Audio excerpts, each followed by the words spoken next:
کا سوال بھیج رہے ہیں ملک محمد عدیل سیالکوٹ سے، پوچھتے ہیں مفتی صاحب مدینہ پاک کی مٹی کھانا اس کا شرعی حکم کیا ہے؟ ہم عمرے کی ادائیگی کے بعد جب مدینہ پاک پہنچے تو وہاں پہ میرے ایک دوست نے خاک شفا کے نام پہ منسوب مٹی کو کھا لیا ہے، تو اس کے بارے میں فرما دیں۔ جی محترم، آپ نے جو سوال کیا ملک محمد عدیل صاحب کہ مدینہ پاک کی مٹی کھانے کے بارے میں، جی اگر کوئی مدینہ پاک کی مٹی چکھ لیتا ہے تو اس میں شرعاً کوئی مذائقہ نہیں ہے، جائز ہے۔ مفتی احمد یار خان نعیمی رحمۃ اللہ تعالی علیہ آپ نے ایک روایت نقل کی ہے کہ حضور علیہ الصلوۃ والسلام نے فرمایا کہ مدینے کی مٹی میں شفا ہے۔ اس بنا پہ اگر کوئی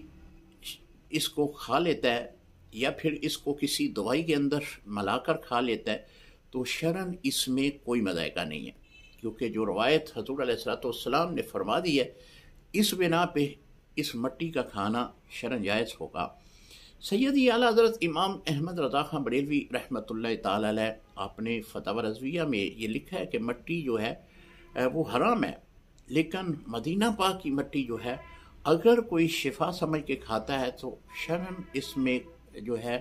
اجازت ہے، وہ کھا سکتا ہے۔ اسی طرح مدینہ پاک کی گرد و غبار کو اگر کوئی اپنی آنکھوں کا سرما بناتا ہے تو اس میں بھی شفا ہے۔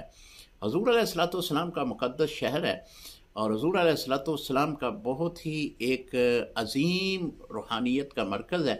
تو اگر کوئی اس مرکز سے جس انداز میں بھی فیض یاب ہونا چاہتا ہے اس کو اللہ تعالیٰ فیض یاب فرماتا ہے۔ السلام علیکم ورحمۃ اللہ وبرکاتہ۔